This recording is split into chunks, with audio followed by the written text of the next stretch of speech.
हरेक पार्टीभित्र अब त्यो पार्टी त्यसरी वैचारिक राजनीति रूपले भनौँ न भने एकताबद्ध बनिसकेको पार्टी पनि होइन। त्यो चुनावको क्रममा जोडिने मान्छेहरू पनि त्यहाँ रहेको हुनाले त्यहाँ भिन्न मत पनि हुनसक्छ। एउटा बेग्लै कुरा त्यहाँ हुन पनि सक्छ। र भनौँ न पहिले यो सुकुम्बासीको नाममा धेरै हुकुमबासीहरू पनि हुने खानेहरू पनि छन् भन्ने सबै जनताले शङ्का गरेका छन्, अनुमान पनि गरेका छन्। यो कुरालाई भनौँ खोजी नीति गर्दै र वास्तवमा सुकुम्बासीहरूलाई फाइन्ड आउट गर्दै सुकुम्बासीहरूलाई विकल्प दिएर त्यहाँबाट हटाउने र हुकुमबासीहरूलाई उनीहरू आफ्नो जग्गा जमिन घर हुँदाहुँदै त्यहाँ बस्छन् भने उनीहरूलाई हटाउँदा सार्वजनिक जमिन चाहिँ उनीहरूले कब्जा गरेर बसेका भने उनीहरूलाई हटाउनु उचितै हुने। यसमा पनि पर्याप्त गृह कार्य भएको देखिँदैन। यसले समाजमा एउटा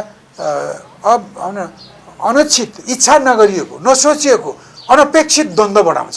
त यस्तो द्वन्द्वको बिचमा देशलाई जनद्वन्द्वमा फसाएर गलत कुरा गर्ने चाहिँ काम पनि हुनसक्छ के। सरकारबाट गलत कामहरू मैले जस्तो भनौँ न अघि मैले भने युरेनियम चाहिँ त्यो प्याक्सिलिकालाई दिने जस्ता कुराहरू, एसपिपीलाई अगाडि बढाउने जस्ता कुराहरू पनि हुन सक्लान्, अन्य गलत काम पनि हुन सक्लान्। त्यसकारण यो सरकारले यी हुकुमबासी र सुकुम्बासीमा भिन्नता पहिचान गरेर अब सुकुम्बासीहरूलाई व्यवस्थित गर्ने योजनाको साथ हुकुमबासीलाई हटाउनु स्वाभाविक हो। तर त्यस्तो गृह कार्य भएको मैले देखेको छैन। सायद त्यसले पनि होला त्यही राष्ट्रपाको पार्टीभित्र पनि कतिपय विवेकशील मानिसहरूले गृह कार्य नगरिकन जुन कदम चालियो यसले गरिब गुरुवालाई दुःख दिन्छ र समाजको पनि समाजमा द्वन्द्व बढाउँछ र सरकारलाई पनि राष्ट्रपालाई पनि फाइदा गर्दैन भनेर कुरा उठाएको पनि हुनसक्छ।